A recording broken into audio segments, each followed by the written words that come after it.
Ascoltiamo adesso al nostro microfono il deputato nazionale del Movimento 5 Stelle, l'agrigentino Michele Sodano, sulla nomina di Giancarlo Cancelleri a viceministro e sulle prospettive politiche del Conte bis.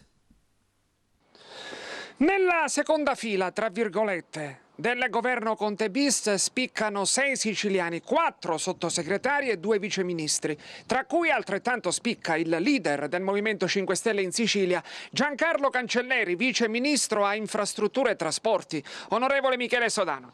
Noi come deputati siciliani in effetti abbiamo raggiunto un grande risultato, perché siamo riusciti ad avere in questo governo 6 siciliani, e non è semplicemente una cosa di campanilismo, però crediamo veramente che, visto il risultato elettorale straordinario che ha avuto la Sicilia con il Movimento 5 Stelle,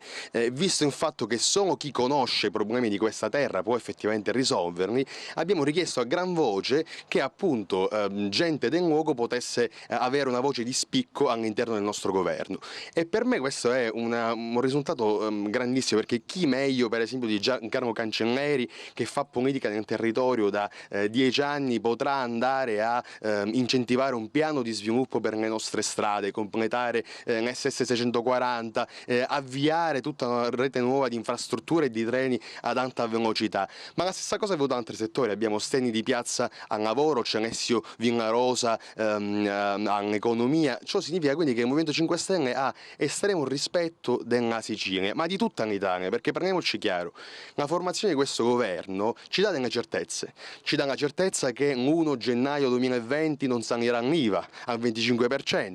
ci dà la certezza che si potrà fare una legge di bilancio che darà soldi alle famiglie, che abbasserà le tasse e che ci permette appunto di avere una stabilità economica che non abbiamo mai avuto. Oggi Conte va in Europa e finalmente l'Italia viene rispettata, quindi questi sono messaggi rassicuranti per l'Italia, perché ciò di cui noi abbiamo oggi bisogno sono i fatti, e fare ripartire un'Italia che ha voglia di vivere e di essere più serena.